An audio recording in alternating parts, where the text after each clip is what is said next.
CB on the mic. World Rule Talk. Yeah.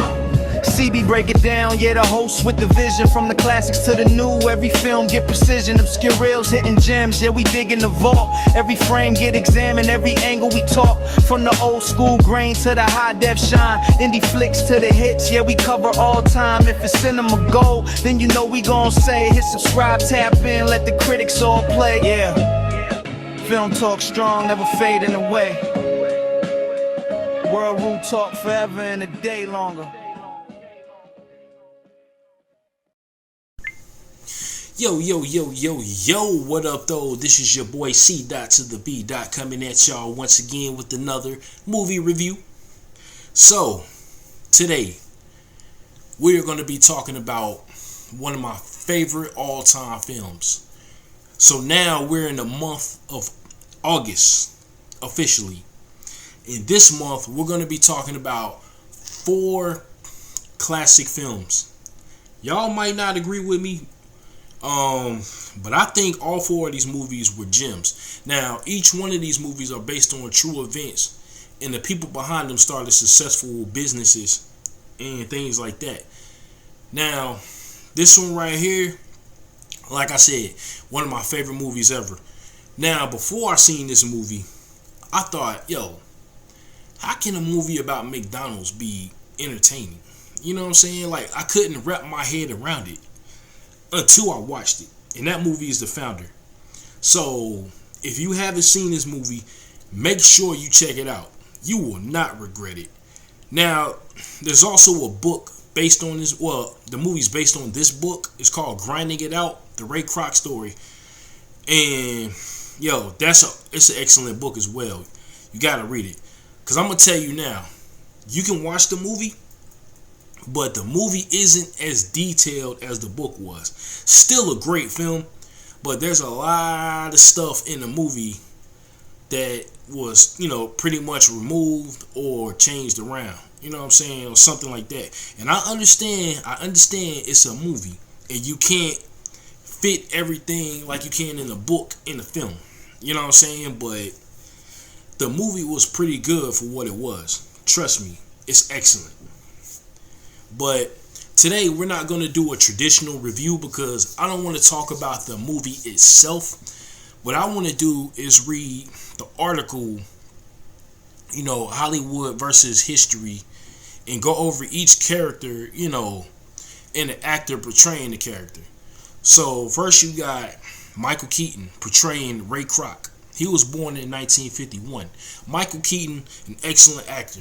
Every movie he was in was a gem. You know what I'm saying? I don't think I ever seen a bad Michael Keaton film. And then you got Ray Kroc himself. He was born October 5th, 1902.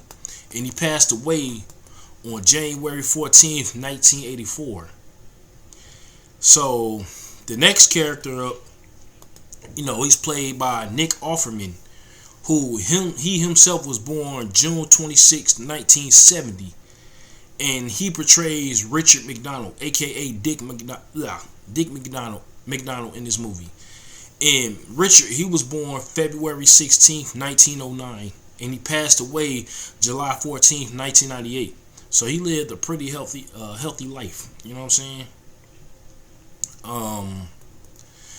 Next is John Carroll Lynch.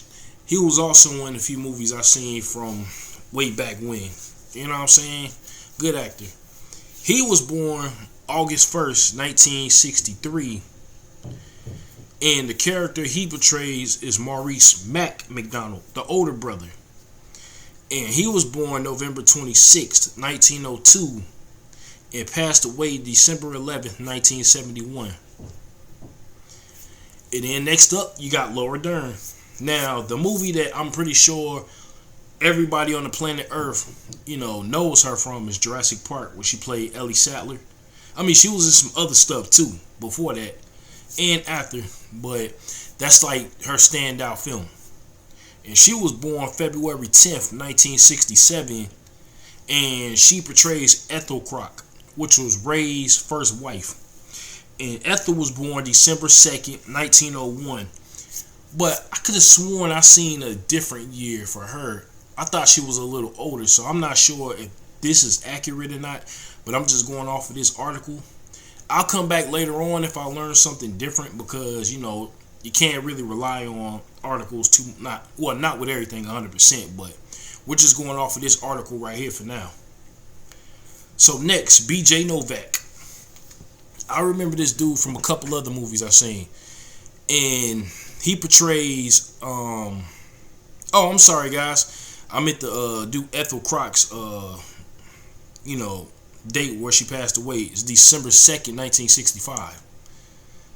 So yeah, that was a minute ago. Now BJ Novak, he portrays Harry Sonneborn, which this guy Harry Sonneborn is one of the big reasons why Ray Kroc was as successful as he was with McDonald's. You know what I'm saying? Like, he played a major part in that whole situation. But BJ Novak was born July 31st, 1979. And Harry Sonneborn himself was born June 12th, 1916, and passed away September 21st, 1992. Okay, Linda Cardellini. She plays Joan Smith, which was Ray Kroc's third wife. Now, in the movie, you wouldn't see it. It goes from Ethel to Joan. Because in the book, Ray Kroc, he loved the Joan. You know what I'm saying? Like, he really wanted to be with Joan. But Joan told him no because of her daughter and her mother, I believe. And so he married somebody else before Joan. So yeah, Joan Smith, she was born August 27th, 1928, and she passed away October 12th, 2003. Then we got Kate Nealon. Doesn't have a birth date up here for her. I'm not sure, what her birth date was, but she portrays June Martino, which June was a real one. In the book, she had Ray's back through and through. You know what I'm saying? She played her cards right, and she came out really wealthy later on. But June Martino, she was born August 10th, 1917, and she passed away January 29th, 2005. And right here, we got our last main character. He's played by Justin Randall Brooke. He himself was born November 4th, 1979, and he portrays Fred Turner. Damn, I can't talk. He portrays Fred Turner, who was born 1933, and he passed away in 2013. So Fred Turner wound up taking over McDonald's after a while, after Ray Kroc's time. You know what I'm saying? Like, that was Ray's guy right there. He was like a son to him. So yeah, man, all of these characters right here played a major role in how Ray Kroc became successful. Every last one of them. But we're going to actually get into, his fact versus fiction right here. So, questioning the story. Did Ray Kroc lie about his age to serve in World War I? Yes. Born October 5th, 1902, Ray Kroc, pictured below left, lied about his age to serve in World War I as a Red Cross ambulance driver. He started training in 1917 when he was only 15 and was sent to France in 1918. Though not shown in the movie, the real Ray Kroc met fellow Illinois native Walt Disney. Well, yeah, he really did. While training for the Red Cross, Disney also lied about his age. The two men served in ambulance company A together, but did not stay in touch much after the war. That is until Ray Kroc contacted Disney more than 3 decades later in late 1954 about putting a McDonald's on Disney theme park property. It didn't happen, not until the late 1990s. Yo, that's crazy, man. Like, these were like extremely successful dudes, man, and they knew each other way back when. Did McDonald's really start out as a drive-in and barbecue restaurant? Now, I can tell you that, yes. The founder, True Story, confirms that brothers Richard and Maurice Mac McDonald opened a drive-in barbecue and burger restaurant in Arcadia, California in 1937 It then moved it to San Bernardino in 1940. It was successful for 8 years, but they eventually decided that the service was too slow and shut it down in the fall of 1948 in order to reopen with a streamlined menu and more efficient system. They focused on just hamburgers, french fries, and soft drinks, and they did away with the car hops, which were time consuming. This was after the war years. Recall Richard McDonald. People were pretty impatient. Everybody seemed to be in a hurry. Here we had this very slow system. I'm going to say this right here. A lot of people thought that they were crazy for shutting it down because they were extremely successful just with that. You know what I'm saying? But they noticed that it was only 3 things on the menus I was selling. Maybe 4. It was the burger, fries, shake, and the drink, the soft drink. You know what I'm saying? So they pretty much cut everything else. Cut the car hops. And then they even redid the building. You know what I'm saying? Crazy stuff.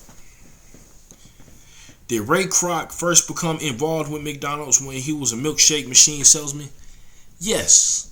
In fact, checking the Founder movie, we learned that after serving in World War I as a Red Cross ambulance driver, Ray Kroc mainly worked in sales, and for 17 of those years, he worked as a paper cup salesman for Lily Tulip Cup Company. Some of his other jobs to help make ends meet, including pianist and DJ on the local Oak Park, Illinois radio station. Yo, this dude was a hustler. He was definitely a hustler. He transitioned from a successful career selling paper cups into working as a traveling milkshake machine salesman. The McDonald's brothers, who owned a small restaurant chain based out of San Bernardino, California, became clients of Ray Kroc's in 1954 after they had purchased 8 multi-mixers which sold at $150 a piece. A hefty price back then. Really was. The 5-spindle milkshake machine promised to make 5 shakes at a time. This little fella came in with the high voice, recalled Richard McDonald in a 1991 interview. He says, "My name is Ray Kroc. My brother and I were impressed with him. He was a very aggressive guy. That's the type it takes to sell anything." Like I said, man, this dude's work ethic was ridiculous. Really ridiculous. It was awesome. Like, I wish I had a work ethic like that. You know what I'm saying? Like, working 2 or 3 jobs at once. I used to have 2 jobs, though, for like a year and a half. But, you know, long story about that. But anyway, what attracted Ray Kroc to McDonald's? Upon his first visit in 1954, Kroc was blown away by the low prices and effectiveness of the restaurant's operation, which had been put in place by his owners, brothers Richard and Maurice McDonald. In particular, Kroc was amazed by how quickly the restaurant could fulfill a customer's order. This was partially due to the fact that they focused on just a few items, burgers, fries, and drinks, and had a chain of employees working together to prepare each order. The restaurant was drawing attention, especially after making the cover of American Restaurant magazine in 1952. Initially, Kroc envisioned how much money he could make if there were hundreds of McDonald's across the country, each equipped with 8 of the milkshake machines, multi-mixers, that he sold. So I believe originally he just wanted to sell the multi-mix. He wanted to, become partners with them and just sell his multi-mixers. But then, he got distracted by, McDonald's itself and how well it was doing. Alright. In those days, nobody had 8 multi-mixers in one business, recalled Kroc. So I went out there and I was amazed. They were serving hamburgers for 15 cents, french fries for 10 cents, and milkshakes for 20 cents. And basically, that was the menu. And I said, that's for me. In real life, Kroc didn't make a cross-country drive to California. He flew out to Los Angeles and then drove to see the restaurant the following morning. So, again, he just wanted to sell the multi-mixers to them. He wanted to open up different chains to sell his multi-mixers. But you know, again, he got caught up in what McDonald's had. You know what I'm saying? He saw what they didn't. What role did Ray Kroc first play in the McDonald's company? Like in the Founder movie, Kroc proposed that he worked as a franchising agent in exchange for a very small slice of the profits. The previous franchising agent, Bill Tansey, quit due to health issues in 1955. Kroc founded the Franchise Realty Corporation, a predecessor of the McDonald's Corporation, which helped to facilitate the restaurant's expansion while giving Kroc a healthier return on his efforts. It should be noted that franchises are responsible for creating some of McDonald's most well-known menu items, including the Egg McMuffin, the Big Mac, and the Filet-O-Fish. That is true. You had different franchisees from different places that came up with these ideas. Like, for real. Did Ray Kroc bring the idea of franchising to McDonald's? No. The founder true story reveals that Richard and Mac McDonald had already sold more than 20 franchises and opened 8 restaurants themselves by the time they met Ray Kroc in 1954. Kroc got wind that the brothers were looking for help expanding, so he offered to buy the U.S. franchising rights. Did taking over McDonald's really contribute to Ray Kroc's first marriage deteriorating? Yes. However, in fact-checking the founder, we confirmed that Kroc's relationship with his family had been deteriorating before he became involved with McDonald's. Though he had earned nice commissions as a paper cup salesman, his relationship with his wife Ethel and his daughter Marilyn, which we never really, learned who she was in the movie because she was never brought up.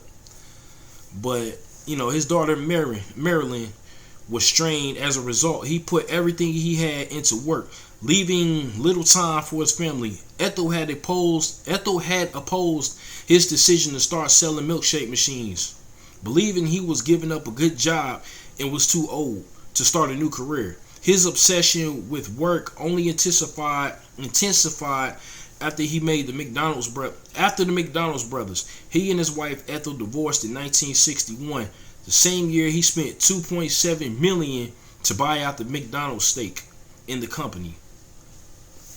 Yo, I'm telling you, look, let me say this right now. So, if you got a good man, right, and this is for the women, if you got a good man and he's trying, like he's really doing everything he can to make it, to, get y'all out of a bad situation and get you into a better place and have a better life, stick with him. Do not nag him. Do not sit here and put him down, because I'm telling you right now, if you do stuff like that, if you constantly sit here and tell him to give up and quit, and he, literally makes it to where he wants to be, oh, you best believe he's going to let you go. And vice versa. You know what I'm saying? It could be like that for the women too. You know what I mean? But don't put nobody down when they're trying to come up. Believe me, it is not going to work out for you in the end. How old was Ray Kroc when he became a successful McDonald's? Kroc was 52 when he found success with McDonald's. When he teased that he was an overnight success at the age of 52, Kroc reminded people of the long road it took to get there. I was an overnight success, alright, but 30 years is a long, long night. But before McDonald's, Kroc had worked as a piano player, a paper cup salesman, and a multi-mixer salesman.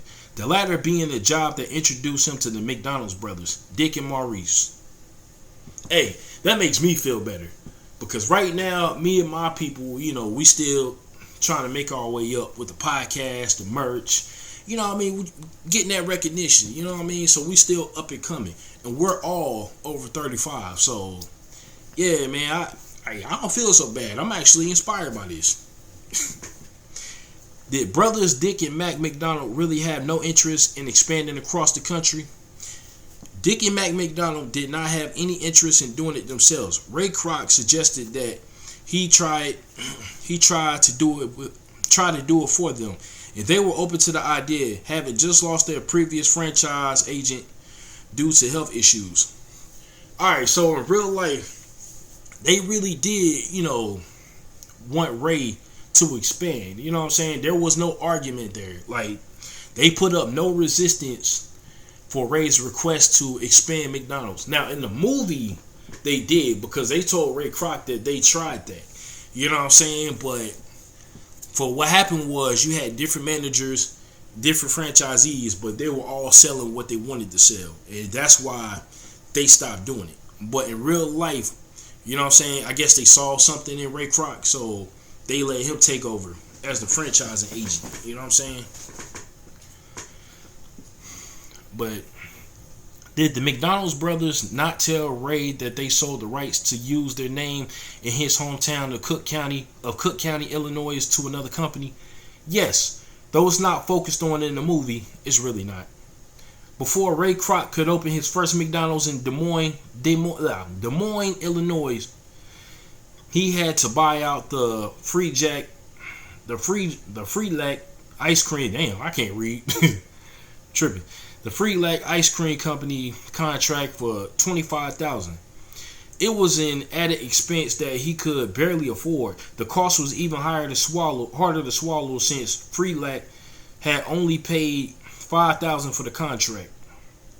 Now that is in the book though, so whenever you get around to checking out that book, you're definitely gonna see that.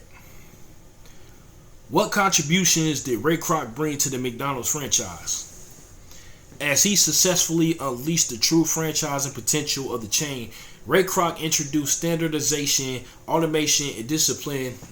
Franchise owners were carefully selected for their work ethic and ambition. They attended Hamburger University in Elk Grove, Illinois, where they were put through a training course, earning certificates in hamburgerology with a minor in French fries. However, like in the Founder movie, the true story confirms that the golden arches and the sign that states how many burgers have been sold were both Richard McDonald's ideas, not Kroc's. Hey, you got to give credit where credit's due, right? Alright. Was Ray Kroc really doing all the franchising work while the McDonald's brothers sat back and collected profits? Yes, Ray was so eager to see the restaurant expand, he made a hasty deal with the brothers. As Ray sold the franchises, the brothers made a lot of money for doing nothing.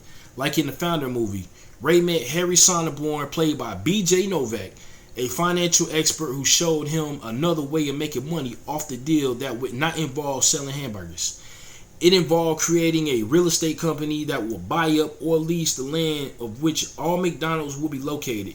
Then franchisees would pay Ray Kroc a monthly rental fee for the land or a percentage of their sales, whichever was greater. Kroc started the Franchise Realty Corporation in order to execute the plan. Now, people signing bad contracts all the time is common, because you got, young people out here, especially in the music industry, signing them 360 deals. They're just so eager to get fame and money, you know what I'm saying, that they're not really looking at the contract. So you got to look at these contracts, man. You got to. When did Ray Kroc become president of McDonald's Corporation? The McDonald's Corporation. Kroc became president in 1955. He continually clashed with the brothers and bought out all Dick and Mac McDonald shares. 6 years later, in 1961, he held the title of president until 1977, where he reassigned himself to the position of senior chairman. This was his title in the company until his passing in 1984. See? Did Ray Kroc really meet Joan Smith when he saw her playing the organ at a restaurant? Now, this part I can tell you. Yes, he did. But unlike the movie, she wasn't married to the restaurant's owner. She was married to someone else who did become a franchisee of Ray's. But let's keep going. Yes, this part of the movie appears to be largely true. Ray Kroc was having dinner at a Criterion restaurant and was speaking to the restaurant's owner, who was interested in becoming a McDonald's franchisee. During the conversation, Ray noticed an attractive woman playing classic organ music in the background. The owner took Ray over to introduce him to Joan Smith. Unlike in the movie, The restaurant's owner, Jim Zien, was not Jones' husband. She was married to Rollie Smith, who did eventually become involved with McDonald's as the manager at Zien's first location. Kroc, an experienced piano player, did perform duets with Jones, but not until later meetings. They only exchanged small talk during their first encounter. Soon, Ray moved out and divorced Ethel like in the movie. He gave her $30,000 a year in alimony, the car, the house, and pretty much everything else except for stock in McDonald's. Hey, I hate to say this, but I don't blame him. You know what I'm saying? Like, I feel like that was fair. You know what I'm saying? 30 G's a year, and this was still the 50. So, you know what I'm saying? That was pretty decent. So, you got the house, you got the car, and the insurance. What the movie doesn't show is that Jones' daughter and mother had helped convince her not to get a divorce and stay with her husband, Raleigh. Despite having fallen in love with Ray Kroc, it would take another 8 years before she would leave Raleigh to marry Ray. In the meantime, Ray married Jane Dobbins Green, who was John Wayne's secretary and completely opposite to Joan in personality. More of a pushover and less strong-willed than Joan, Ray never found true happiness with her, in part because he had never stopped loving Joan. Ray and Jane divorced in 1968. He married Joan the following year. Did Ray Kroc's deal to buy out the McDonald's brothers really not include the original McDonald's restaurant in San Bernardino? Yes. Kroc wasn't aware that the agreement excluded the original restaurant, but the McDonald's brothers insisted it did. He became furious, and since now he owned the rights to the McDonald's name, he forced Dick and Mac McDonald to rename the restaurant to the Big M. Kroc then opened a brand new McDonald's a block away, and after 6 years put the Big M out of business. That's fucked up. I mean, I hate to say it, man, but yo, he like, alright, so y'all ain't gonna give me this restaurant? Change the name. I'm gonna put a McDonald's right here. Get the fuck out. You know what I mean? That's crazy, man. Yo, this dude was brutal, man, but at the same time, hey, you gotta do what you gotta do. You know what I'm saying? To win that battle.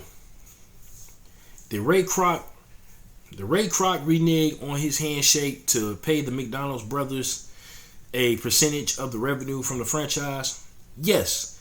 After the brothers refused to give Ray Kroc the original restaurant, he supposedly cheated the brothers out of 0.5% royalty agreement they had been getting, which would have been valued at $15 million a year by 1977, and as high as $305 million a year by 2012.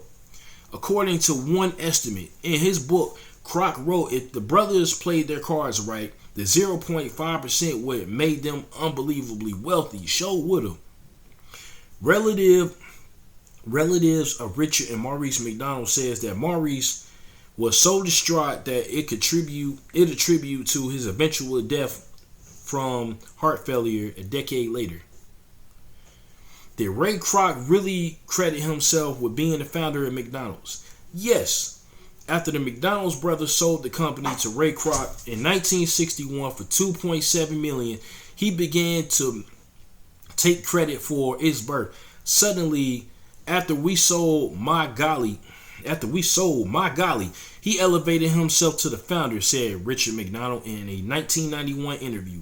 Kroc reinforced his claim of being the founder of his 1977 biography, Grinding It Out, The Making of McDonald's, in which he largely traces McDonald's origins to his own. First McDonald's restaurant in Des Plaines, Illinois, it was actually the 9th restaurant overall. However, he does include Dick and Mac in their original restaurant in his book.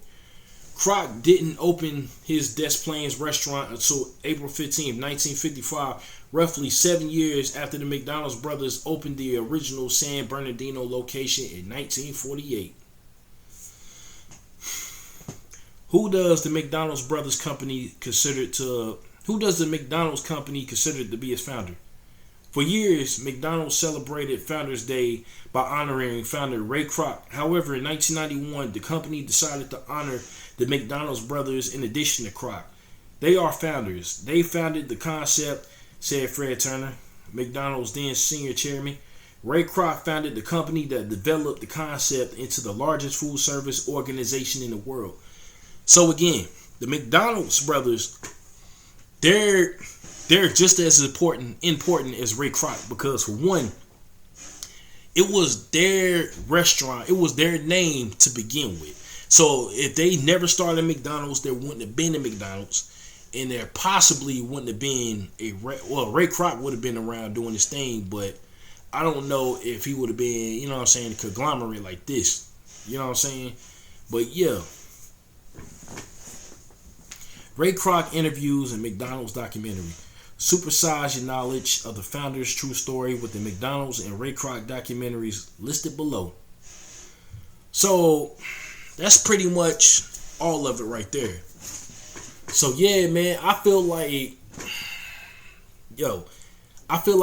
this movie, it doesn't really get talked about by a lot of people. I mean, there's a lot of reviews for it on YouTube, but I feel like, again, if you haven't seen this movie and you're into, like, you know, business and things like that, you gotta check it out. It's essential, man. I mean, even though Ray Kroc, you know, you could say he kind of took the restaurant from the brothers, but not really. You know what I'm saying? He just maneuvered his way into being the biggest thing around back in those days. You know what I'm saying? But yeah, man, again, the book is good. The movie, classic. You know what I'm saying? So that's pretty much it for the story of the founder. But you gotta, like I said, please, I know I sound like a broken record, but please go back, read the book, and you'll learn a lot more than this right here. Trust me. But that pretty much does it for the review for the founder. You know what I'm saying? And next week we're gonna come back and we're gonna be talking about Air, the Nike story. You know what I'm saying? That's an excellent movie too. Some people don't think so, but I do. But make sure y'all still stay tuned for that, and I will check y'all later. Alright? Oh, and before I go, I gotta give this movie a rating. So the founder for me flat out gets a 9.5. You know what I'm saying? But again, check it out. Now I'll talk to y'all later. Peace.